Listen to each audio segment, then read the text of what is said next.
Topic வந்து electoral bonds பற்றி பேச போகிறோம். எலெக்ஷன் கமிஷன் மொத்த டிசைன் பண்ணதை பற்றி பேச போகிறோம். மெயினாக வந்து தமிழ்நாட்டுக்கு ஒரு 2.5 லட்சம் கோடி வர வேண்டிய பணம் வரல.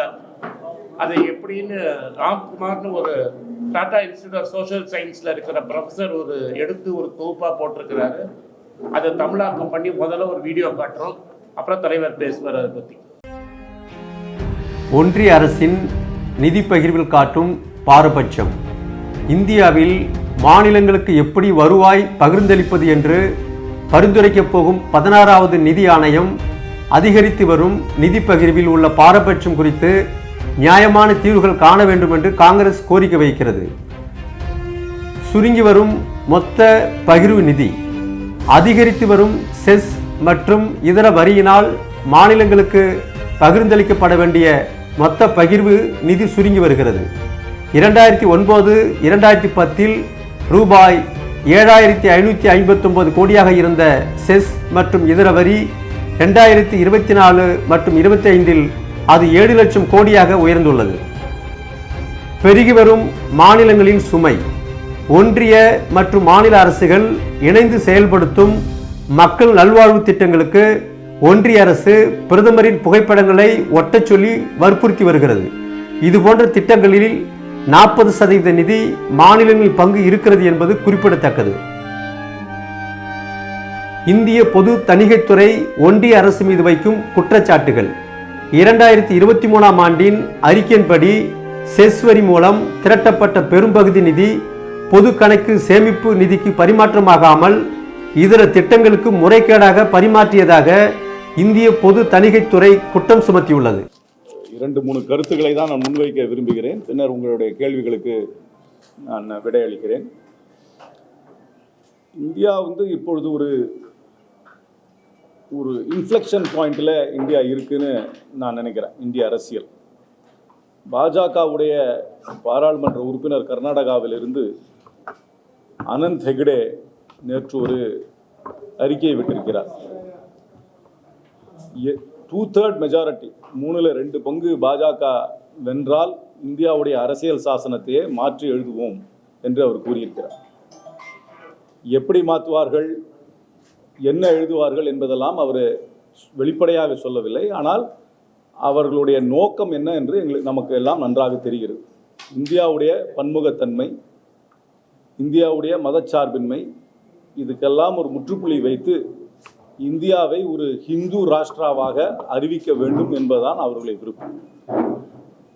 அது மட்டுமல்லாமல் இப்பொழுது தேர்தலுக்கு 3 நாட்களுக்கு அறிவிக்கை வர வேண்டிய நேரத்திலே தேர்தல் ஆணையர் ஒருவர் ராஜினாமா செய்திருக்கிறார். இந்த தேர்தல் ஆணையர் 2022 தான் தன்னுடைய IAS செக்ரட்டரி பதவியை ராஜினாமா செய்து ஒரே நாளிலே அவரை தேர்தல் ஆணையராக நியமித்தார்கள். இந்த அருண் கோயல் திடீரென்று கல்கட்டாவில் ஒரு கூட்டத்தில் இருக்கும் பொழுது திடீரென்று டெல்லிக்கு வந்து அவருடைய ராஜினாமா கடிதத்தை ராஷ்டிரபதியிடம் கொடுத்து ராஜினாமா செய்து விட்டார். ஒரு மெச்சூர் டெமோக்ரஸியில் இந்த மாதிரி ஒரு சீனியர் கான்ஸ்டிடியூஷனல் ஃபங்க்ஷனரி ரிசைன் பண்ணுறாங்கன்னா எதற்காக ரிசைன் பண்ணுறாங்க? ஒரு ப்ரெஸ் கான்ஃபரன்ஸ் வச்சு இல்லைன்னா ஒரு ஸ்டேட்மெண்ட்டாக கொடுத்துருப்பாங்க என்ன ரீசனுக்காக ரிசைன் பண்ணுறாங்க. ஆனால் திடுதிடுப்புன்னு ரிசைன் பண்ணிவிட்டு ஒரு கான்ஸ்டிடியூஷனல் கிரைசிஸ் இப்போ கிரியேட் ஆகிருக்கு. அதை பற்றி அரசாங்கம் எந்த விளக்கமும் கொடுக்கவில்லை. இப்பொழுது புதிதாக திருத்தப்பட்ட சட்டத்தின்படி பிரதம மந்திரி அவர் நியமிக்கும் ஒரு கேபினட் மந்திரி, அது உள்துறை அமைச்சரை அவர் நியமிப்பார். எதிர்க்கட்சி தலைவர் 3 பேர், உச்சநீதிமன்ற நீதிபதி இல்லாமல் இந்த 3 பேரும் ஒரு தேர்தல் ஆணையரை தேர்ந்தெடுக்கலாம் என்ற நிலை இருக்கிறது. இது கூட்டம் நடத்தாலும் ஒன்று தான், நடக்காட்டியும் ஒன்று தான். ஏன்னா government will always have a majority of 2:1. ஏன்னா பிரதம மந்திரியும் ஒரு கேபினட் மந்திரியும் இதில் இருக்கிறதுனால இது ஒரு மேர் ஃபார்மாலிட்டி தான். இப்பொழுது எலெக்ஷன் கமிஷனில் ஒரே ஒரு கமிஷனர் தான், அதாவது சீஃப் கமிஷனர் மட்டும்தான் இருக்கிறாரு. ஒரு கமிஷனர் ரிட்டையர் ஆகிட்டாரு, ஒரு கமிஷனர் திடீர்னு ராஜினாமா பண்ணியிருக்காரு. தேர்தல் அறிவிக்கை வருவதற்கு 1 வாரத்துக்கு முன்பாக இந்த மாதிரி நிகழ்வு நடக்குது, மிகவும் வேதனை அளிக்கிறது. அதற்கு மேலாக தேர்தலுக்கு முன்பாகவே உச்சநீதிமன்றத்தில் ஒரு தீர்ப்பு வந்தது, இந்த எலக்டோரல் பாண்டோடைய விவரங்களை எல்லாம் கொடுக்க வேண்டும் என்று. உங்களுக்கே நல்லா தெரியும், இப்போ எல்லாம் ஃபோன் பேங்கிங், ஆன்லைன் பேங்கிங் எல்லாம் வந்துருச்சு. நீங்கள் எல்லாருமே அக்கௌண்ட் வச்சுருக்கிறீங்க. நீங்கள்லாம் ஒரு சின்ன பேங்க்கில் போனாக்க எதுக்கு எடுத்தாலும் KYC பண்ணுறாங்க, எது வந்தால் டிஜிட்டலாக வாங்கிக்கிறேன்னு சொல்கிறாங்க, டிஜிட்டல் இந்தியான்னு சொல்கிறாங்க. ஆனால் 22,000க்கு குறைவாக உள்ள தேர்தல் பத்திரத்தையுடைய கணக்கை கொடுங்க, யார் அதற்கு பணம் செலுத்தினார்கள், யார் அதோட பெனிஃபிஷரி டீட்டெயிலை ஸ்டேட் பேங்க் ஆஃப் இந்தியாவுக்கு கொடுங்கன்னா அதை நாங்கள் டேலி பண்ணுறதுக்கு எங்களுக்கு 4 மாதம் ஆகும்னு சொல்கிறாங்க. நம்மளோட பேங்க்கில் போய் பேலன்ஸை கேட்டோம்னா என்ன, மேனேஜர் வந்து போய் என்ன சேஃபை திறந்து நம்ம அக்கௌண்ட்டில் எவ்வளோ பணம் இருக்குன்னு ஒரு ரூபாயா எண்ணியாக நமக்கு பேலன்ஸ் சொல்கிறார். அந்த மாதிரி விசித்திரமாக இருக்குது. ஸ்டேட் பேங்க் ஆஃப் இந்தியா 10,000 பிரான்ச்சுக்கு மேலே இருக்கிற ஸ்டேட் பேங்க் ஆஃப் இந்தியா, இந்தியாவிலேயே பெரிய வங்கி, எல்லா டெக்னாலஜிக்காக அவங்க ஆயிரக்கணக்கான கோடியை வருஷம் செலவு பண்ணுறாங்க. சீஃப் டெக்னாலஜி ஆஃபீஸர் இருக்கிறாங்க. அவங்களால ஒரு 22,000 டிரான்சாக்ஷன் டீட்டெயில் கொடுக்க முடியலன்னு சொல்லி இப்பொழுது நம்ம பேசும்பொழுதே உச்சநீதிமன்றத்தில் அது வந்து அந்த அவர்களுடைய அஃபிடவிட்டை வந்து அவருடைய பெட்டிஷன் வந்து இப்போ வந்து ஹியரிங் வந்திருக்கு. என்ன உச்சநீதிமன்றம் என்ன முடிவெடுக்க போகிறார் எனக்கு தெரியவில்லை. என்னை பொறுத்த வரைக்கும் உச்சநீதிமன்றம் அவருடைய அப்ளிகேஷனை டிஸ்மிஸ் செய்து உடனடியாக தேர்தல் அறிவிக்கை வருவதற்கு முன்பாகவே இந்த கணக்கு வழக்குகளை அவர்கள் கொடுக்க வேண்டும் என்பதுதான் எங்களுடைய வாதம். இதைத்தான் பல அதிகாரிகளும் சொல்லியிருக்கிறார். முன்னாள் தேர்தல் அதிகாரிகளெல்லாம் இதை தான் சொல்லியிருக்கிறார். அதனால் ஒரு டேஞ்சரஸான சுச்சுவேஷனில் இன்றைக்கு தேர்தல் நடக்கப் போகிறது. ஒரு ஃபுல் இன்ஃபர்மேஷனை கொடுக்காம அந்த தேர்தலை நடத்தக்கூடிய அமைப்பான எலெக்ஷன் கமிஷன் வந்து டீஸ்டெபிளைஸ்டு பொசிஷனில் இருக்குது. இந்த டேட்டா வேறு வரலை. அப்புறம் வந்து நாங்கள் ஜெயிச்சா கான்ஸ்டிடியூஷனை மாற்ற போகிறோம் என்று சொன்ன ஒரு அபாயகரமான நிலையில் இருக்குது. அதற்கு மேலாக இந்த அரசாங்கம் ஒரு மாநிலங்களுடைய உரிமைகளை மதிக்காத அரசாங்கமாக இருக்கிறது. அவர்களுடைய நிதியில் வந்து சர்சார்ஜ் அண்ட் செஸ் மூலமாகவே எல்லா வரியும் வாங்கி அதை வந்து மாநிலங்களோடு பங்கு கொடுப்பது கிடையாது. அதைத்தான் இங்கே ப்ரொஃபஸரும் சொல்லியிருக்காங்க. செஸ் சர்சார்ஜ் மூலமாக நீங்கள் டேக்ஸ் போட்டிங்கனாக்கா அதை வந்து மாநிலங்களோடு பங்கிடுவது தேவையில்லை. நேரடி டேக்ஸ் போட்டால் தான் மாநிலங்கள் வந்து பங்கிட வேணும். ஆனால் அதிக அளவில் செஸ் சர்சார்ஜ் வாங்குவதால் மாநிலங்களோட உரிமைகளும் பறிக்கப்படுகிறது.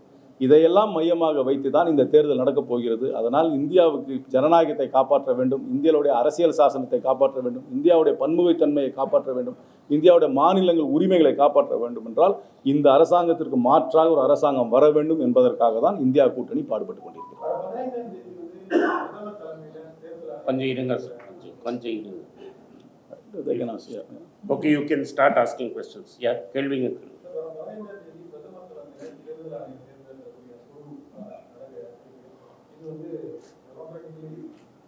இன்னைக்கு சட்டம் it is legal, whether it is moral or not I don't know. பல விஷயங்கள் சட்டப்படி நடக்கும், ஆனால் அது தார்மீகமாக நடக்கிறதா இல்லையான்னு தெரியாது. இயேசுவை சிலுவையில் சாத்தினது கூட சட்டப்படி தான். சட்டப்படி ஒரு ரோமன் கோர்ட் வந்து பாண்டஸ் பிலேட் வந்து ஜீசஸ் கிரைஸ்டை வந்து க்ரூசிஃபை பண்ணணும்னு சொல்லி க்ரூசிஃபை பண்ணாங்க. ஆனால் அது சட்டப்படி அன்றைக்கி ரோமன் சட்டப்படி correct. But is it morally correct? இன்றைக்கி சுப்ரீம் கோர்ட் வந்து இந்த புது எலெக்ஷன் கமிஷன் செலெக்ஷன் ரூலில் இன்டர்ஃபியர் பண்ணல.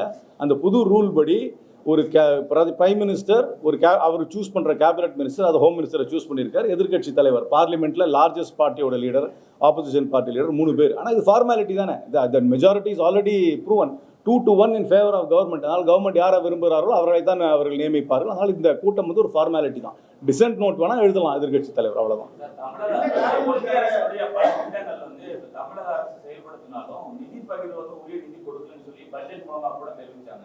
ஆனா இவங்க வந்து நிறைய திட்டங்கள் நாங்க செயல்படுத்திட்டு இருக்கின்ற ஒரு பின்பற்ற உருவாக்குறாங்களா, ஒன்றிய அரசு விமர்சனம் வைக்கப்படுது. இல்லை, பிரதம மந்திரி தமிழ்நாட்டுக்கு வரும்பொழுது அவர் ஒரு குற்றச்சாட்டை வைத்தார். தமிழ்நாடு வந்து மத்திய திட்டங்களுக்கு முடக்கு போடுகிறார்கள். ஆனால் எந்த திட்டத்துக்கு முடக்கு போடுறாங்கன்னு தெரியலையே. எந்த திட்டத்தை ஸ்பெசிஃபிக்காக சொல்லணும்ல. இந்த மாதிரி நாங்கள் ஒரு ஸ்கீம் போட்டிருக்கோம், இந்த ஸ்கீம் படி இப்படி இம்ப்ளிமெண்ட் பண்ணணும், இந்த இம்ப்ளிமெண்ட் பண்ணுறதுக்கு நாங்கள் இவ்வளோ நிதி கொடுத்துருக்குறோம்.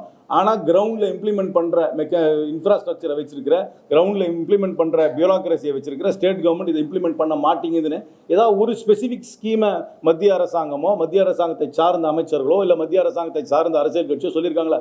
ஒரு பொதுப்படையான குற்றச்சாட்டை வைக்கிறார்களே தவிர ஒரு ஸ்பெசிஃபிக் கம்ப்ளைண்ட் ஒன்று வைக்கலையே. அதனால் அதை தானே முதலமைச்சரும் சொல்லியிருக்காரு. நீங்கள் ஸ்பெசிஃபிக்காக சொல்லுங்கள், நாங்கள் பதில் சொல்கிறோம். நான் ஸ்பெசிஃபிக்காக சொல்லாமல் பொதுப்படையாக சொல்கிறதுல என்ன அர்த்தம்? அதே மாதிரி சமூக வலைதளங்களை கூட நீங்க மக்கள் வந்து ஒன்றிய அரசுடைய எந்த திட்டங்களை நீங்க செயல்பட்டு இருக்கீங்க, இந்த திட்டங்கள் எல்லாம் நீங்க செயல்படுறீங்களா அப்படின்னு சொல்லி ஒரு கேம்பெயின் மாதிரி பண்ணிட்டு இருக்கிறதா சொல்றாங்க. ஒரு கால் சென்டர்ல வந்து கேட்கறாங்கல்ல, நீங்க ஒரு லோன் பேமெண்ட் பண்ற மாதிரி நீங்க ஒன்றிய திட்டங்களா பயனடைங்க ஒரு கேம்பெயின் உள்ள போயிருக்கு. அதை தடுக்கிறதுக்கெல்லாம் ஒன்றும் வழி கிடையாது. இன்னைக்கு சோஷியல் மீடியாவையோ டெலிகாமையோ தடுக்கிறதுக்கு வழி கிடையாது. அதெல்லாம் மிஸ்இன்ஃபர்மேஷன், ப்ராபகண்டா தான். நேரடியாக மத்திய சர்க்காருடைய திட்டம் எது மக்களுக்கு போய் சேர்ந்துருக்குன்றது அவங்க தான் சொல்லணும். அந்த மாதிரி திட்டம் ஏதாவது அவங்க வகுத்திருந்தாங்கன்னா அந்த திட்டத்தை வந்து மாநில அரசாங்கம் எப்படி தடுக்குது என்பதை அவர்கள் சொல்ல வேணும். ஸ்பெசிஃபிக் சொல்லாமல் பொதுப்படையாக சொல்வதில் எந்த அர்த்தமும் கிடையாது. ஆனால் நிதி வருவதில்லை என்பது ஸ்டாட்டிஸ்டிக்கல் ஃபேக்ட். நீங்கள் செஸ் சர்சார்ஜ் மூலமாக நீங்கள் வந்து வரியை எடுத்துக்கிட்டீங்கன்னாக்க அதை வந்து நீங்கள் ஸ்டேட்டோட பங்கிடவே வேண்டாம். தமிழ்நாடு 1 ரூபாய் வரி கட்டுது என்றால் அதுக்கு மீண்டும் வருவது 29 காசு தான்.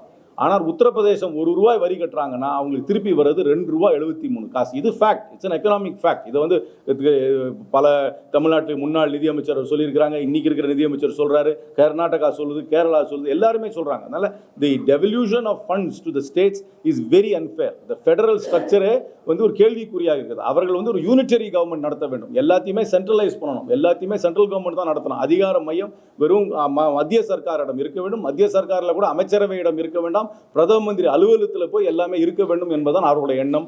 இந்தியாவுடைய பன்முகத்தன்மை, இந்தியாவுடைய ஃபெடரல் ஸ்ட்ரக்சரை ஒரு கேள்விக்குறியாக ஆக்கி கொண்டிருக்கிறார்கள். மத்திய அரசுடைய அந்த அவங்க சொல்ற குற்றச்சாட்டு வந்து 17 திட்டங்கள் தமிழகத்துக்கு பயன்படக்கூடிய வகையில் இருக்கு. வீடு கட்டும் திட்டம், கழிப்பறை கட்டக்கூடிய திட்டங்கள், முத்ரா லோனுடைய வங்கி கடன் திட்டம், இதெல்லாம் தொடர்ச்சியா வந்து மாநில அரசு வந்து மறைச்சிட்டு இருக்காங்க. வீடு கட்டும் திட்டம் வந்து 6.8 லட்சம் பேர் பயனடைந்திருக்கிறாங்க, சென்னை மாவட்டத்தில் மட்டும் 1 லட்சம் பேர் அப்படின்றாங்க. கழிப்பறை கட்டும் வசதியோட மட்டும் வந்து 5.23 லட்சம் பேர் பயன்படுத்திருக்காங்க. இதெல்லாம் தான் வந்து மாநில அரசு தொடர்ச்சியா வந்து மறைக்கிறாங்க. இதெல்லாம் மத்திய அரசு செஞ்சுட்டு இருக்கு. இவங்க கொடுக்குற சப்சிடி, இந்த வீடு கட்டுறதுட்டு எனக்கு நல்லா தெரியும், பிஎம் ஹவுசிங் ஸ்கீம் நல்லாவே எனக்கு தெரியும். அதில் ஒரு ₹2 லட்சம் என்னமோ கவர்மெண்ட் கொடுக்குறாங்க. யாருக்காவது இன்னைக்கு இருக்கிற செங்கல், ஜல்லி, கம்பி விலையில ₹2 லட்சம் வீடு கட்டிட்டாங்கன்னா அவங்களுக்கு வந்து நம்ம வந்து தனியாக நோபல் பிரைஸ் தான் கொடுக்கணும். ஏன்னா யாராலையுமே அதை கட்ட முடியாது. இன்னைக்கு வந்து அந்த ஸ்கீமில் பணம் வாங்குறவங்க அத்தனை பேருமே வசதி இல்லாதவர்கள் அந்த பணத்தை வாங்கி அவர்கள் சொந்த இடத்துல கட்டுவதற்காக அந்த ஸ்கீம் இருக்குது. ஆனால் அந்த பணத்தை வச்சுக்கிட்டு யாராலையுமே கட்ட முடியாது. In fact most of the people அந்த ஸ்கீமில் கட்டுறவங்க கடனாளியாக மாறி விடுகிறார்கள். எங்களுடைய மாவட்டத்துக்கு வேணால் வாங்க, என்னுடைய பாராளுமன்ற தொகுதிக்கு வாங்க, நான் ஸ்பெசிஃபிக்ஸாக நான் நேரிலே கொண்டு போய் காமிக்கிறேன். இந்த ஸ்கீமில் இந்த ஸ்கீம் மூலமாக மட்டும் பணம் வாங்குறவங்க யாராலையும் வீடு கட்ட முடியாது. சொந்தமாக போய் திருப்பி பெரிய கடனை வாங்கி தான் பண்ணுறாங்களே தவிர இதனால நேரடியாக இல்லை. எந்த ஸ்கீமே யாரும் வந்து இருட்டிக்கலை. இவங்க டோக்கனிசமாக தான் கொடுக்குறாங்க. இவங்க வந்து இந்த டாய்லெட் ஸ்கீமு கூட கொடுக்கும்போது கூட டோக்கன் அமௌண்ட் தான் கொடுக்குறாங்க. அது பத்துறதே கிடையாது. இன்னைக்கு இருக்கிற ரா மெட்டீரியல் காஸ்ட், இன்னைக்கு இருக்கிற மேன் பவர் காஸ்ட், அந்த லேபர் காஸ்ட் எல்லாம் வச்சிங்கன்னா அதை கட்டவே முடியாது. அதனால் இதை வந்து ஸ்டேட் கவர்மெண்ட் தடுக்கிறாங்கன்னு சொல்றது அவர்களுடைய இது ஒரு தவறான பிரச்சாரம். அது பிரதமர் நரேந்திர மோடி இன்னொரு அகைன் வந்து தமிழ்நாடு பிரச்சாரம் தொடர்ச்சியா வந்து இருக்கிறாரு. திமுக காங்கிரஸ் எல்லாம் வந்து தமிழ்நாட்டில் ரொம்ப பிளேம் பண்ணி பிஎம் பேசிட்டு. ஏன்னா நாங்கள் தானே இங்கே அரசியல் சக்தியாக இருக்கிறோம், எங்களை தானே ப்ளேம் பண்ண முடியும். டிஎம்டிகே ப்ளேம் பண்ண முடியாதுல்ல, லெட்டர் பேட் கட்சிகளை ப்ளேம் பண்ண முடியாதுல்ல. இங்கே ஆக்டிவாக பொலிட்டிக்கலாக அலைவாக இருக்கிற பார்ட்டியை தான் அவங்களால பண்ண முடியும். அலைவாக இருக்கிற பார்ட்டி, கவர்மெண்ட்டில் இருக்கிற பார்ட்டி டிஎம்கே, அவங்களுக்கு பிரின்சிபல் அலையன்ஸ் பார்ட்னர் காங்கிரஸ், அதெல்லாம் பண்ணுவார். அரசியல் ரீதியான குற்றச்சாட்டு தானே இருக்கு. வாரிசு அரசியல் அப்படின்றத கடுமையாக பேசுறாரு, ஊழல் இருக்கு அப்படின்றது பேசுறாரு. வாரிசு அரசியலை அவர் பேசும்பொழுது சுஷ்மா ஸ்வராஜ் மகளை மனதில் வைத்துக் கொண்டு பேசியிருப்பார் என்று நான் நினைக்கிறேன். ஏன்னா இது வந்து ஒரு ட்ரைட் ஆர்குமெண்ட். வாரிசு அரசியல் ஒரு ட்ரைட் ஆர்குமெண்ட். அவர்கள் கட்சி கூட்டணி வைத்துக் கொண்டால் அந்த கட்சி வாரிசு அரசியல் இல்லை. இப்போ கர்நாடகாவில் ஜனதாதளோட கூட்டணி வைத்திருக்கிறார். அந்த கட்சியில் யார் இருக்கா? 3-4 தலைமுறையாக ஒரே கட்சியில் பதவியில் ஒரே நேரத்தில் இருக்கிற ஒரே கட்சி இந்தியாவில் அந்த தேவகவுடாவோட ஜனதாதள் கட்சி தான். அந்த கட்சியோட ஒரு கூட்டணி வச்சிருக்கிறார். இப்பொழுது தெலுங்கு தேசத்தோட ஒரு கூட்டணி வச்சிருக்கிறார். தெலுங்கு தேசம் எப்படி வந்துச்சு? மாமனார்கிட்ட இருந்து மாப்பிள்ளை எடுத்துக்கிட்ட கட்சி, அடுத்தது பையனுக்கு போகுது. அந்த கட்சி வாரிசு அரசியல் அவருக்கு படலை. அதனால் அவரோட கூட்டணி வைத்து கொண்டால் வாரிசு கிடையாது, அவரை எதிர்த்தால் வாரிசு கட்சி, அவருடைய கட்சியில் சேர்ந்து விட்டால் வாரிசு என்ற ஒரு இவர் சொல்லுகிற அது ஒரு குற்றச்சாட்டாகவே நான் பார்க்கல, நான் பார்க்கவும் கூடாது. அப்படி அது போயிடுது. அவரோட எதிர்த்தா வாரிசு. அதனால் இது வந்து ஒரு போரிங் ஆர்குமெண்ட், ஒரு டயர்டு ஆர்குமெண்ட். இது ஒன்றும் ஒரு ஒரிஜினாலிட்டியே கிடையாது இந்த ஆர்குமெண்ட்ல. சார், தொடர்ந்து நீங்க சொல்லும்போது பெட்ரோல் சிஸ்டத்தையே பாஜக கவர்மெண்ட் வந்து சிதைக்கிறதா சொல்றீங்க. பட் மேடம் இந்திரா காந்தி பீரியட்ல கொண்டு போன கல்வியை வந்து பொதுப்பட்டியல் கொண்டு போனது இன்ன வரைக்கும் ஸ்டேட் கொடுக்கல. நீங்க இருந்த ரூலிங் சரி, அதை நீங்க செஞ்சது அவங்க இன்னும் அதே அதிமுக வந்து அதை விமர்சனமா வைக்கிறாங்க. காலம் மாற மாற ஒரு பொலிட்டிக்கல் பார்ட்டியோட திங்கிங்கும் மாறும். ஒரே ஸ்டாட்டிக்காக இருக்கிறது ஒரு பொலிட்டிக்கல் பார்ட்டியோட பொசிஷன் கிடையாது.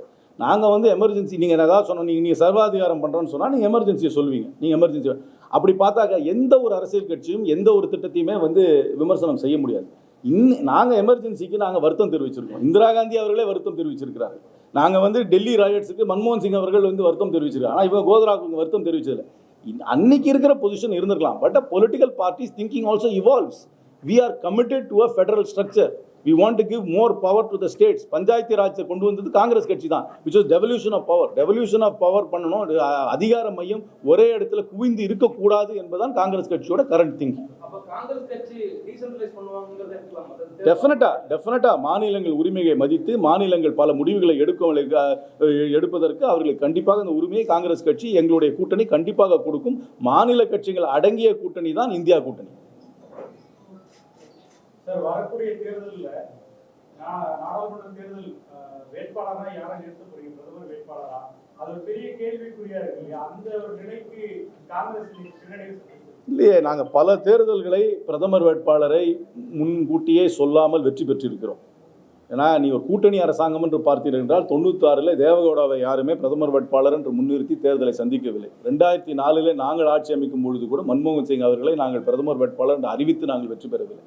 அது ஒரு ஃபார்முலா, அது ஒரு டாக்டிக்கு. ஒருத்தர் வந்து பிரைம் மினிஸ்டரியல் கேண்டிடேட்டை முன்னாடியே சொல்லி தேர்தலை சந்திக்கிறது, சில சமயம் கலெக்டிவ் லீடர்ஷிப்போட செயல் சந்திக்கிறது. ஆனால் அந்த முடிவை எடுக்க வேண்டியது கூட்டணியில் இருக்கும் அத்தனை கட்சியோட தலைவர்கள் தான். That's beyond my pay station.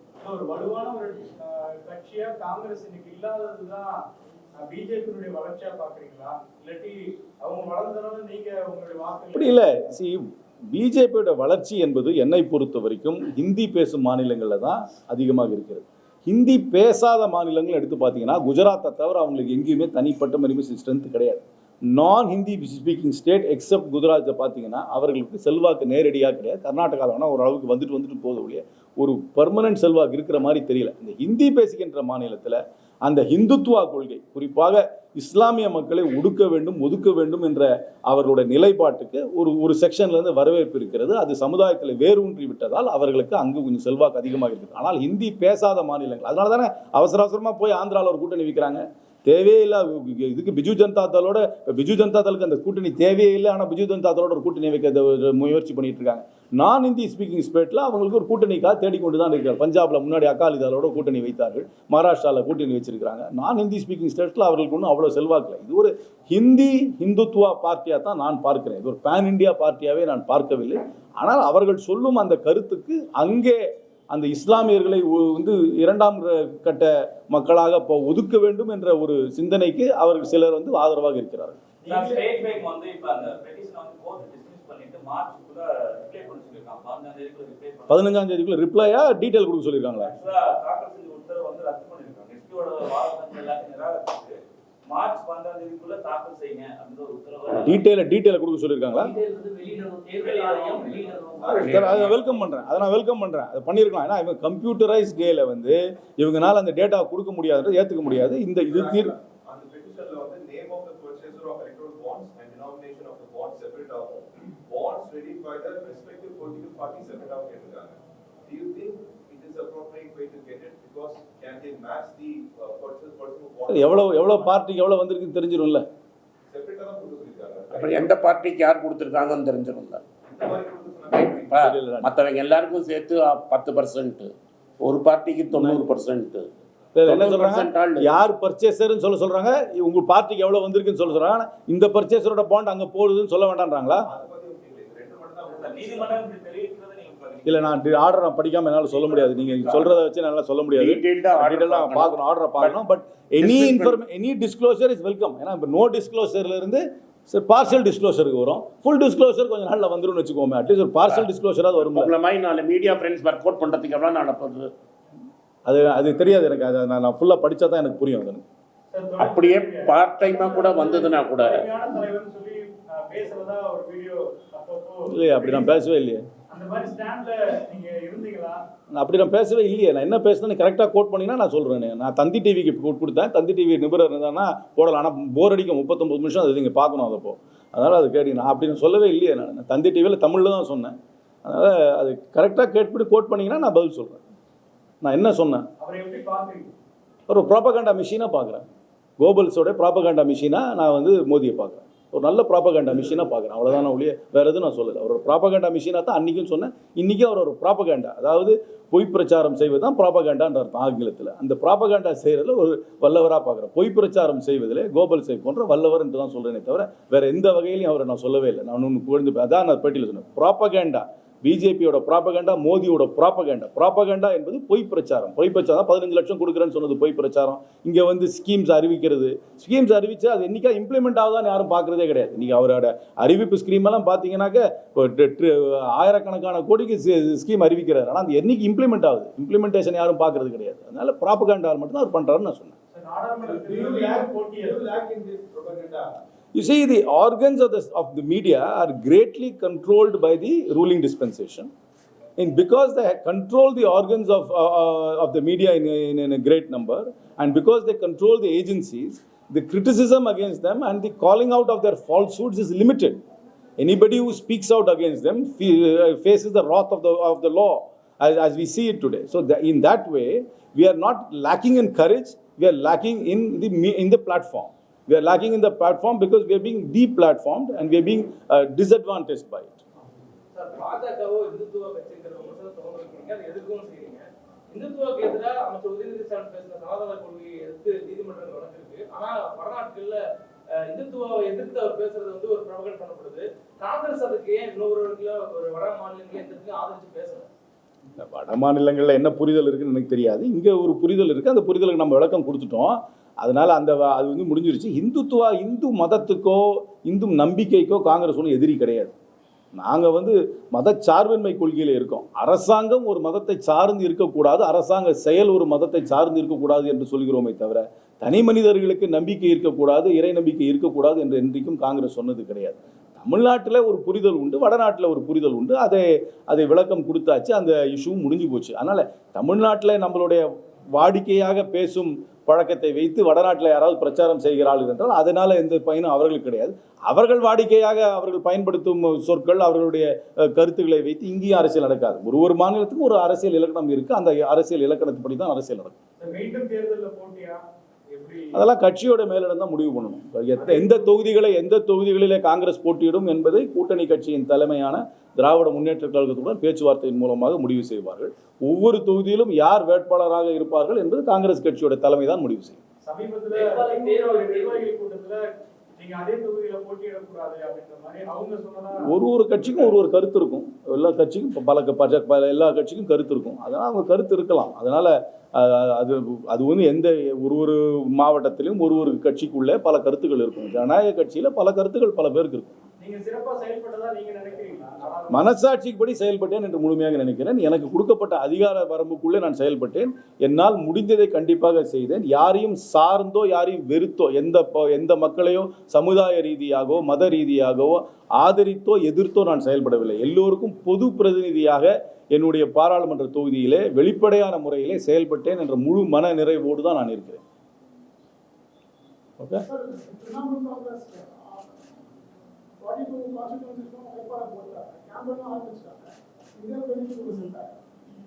See, every time a constituent member of the India கூட்டணியில நம்ம கூட ஒரு அலையன்ஸ்க்கு வராது, இது செட்பேக் தான். But we have to deal with the situation. என்ன காரணத்துக்காக அவர்கள் வந்து திடுதிப்புன்னு அவர்கள் பண்ணார்கள் என்று எனக்கு தெரியவில்லை. எங்களுடைய அகில இந்திய தலைமை இன்றைக்கு கூட சொல்லியிருக்கிறார்கள், இன்னும் we are still hopeful of some sort of negotiated arrangement with the Trinamool Congress. அது வந்தால் நல்லா இருக்கும் தான் எல்லாருமே விரும்புகிறோம். ஆனால் வருமா இல்லையான்னு எனக்கு சொல்ல தெரியல.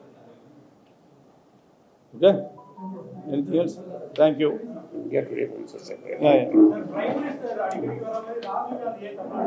அவர் இப்போ வந்து நடைபயணத்தில் இருக்கார். நடைபயணம் முடித்தவுடன் கண்டிப்பாக வருவார்.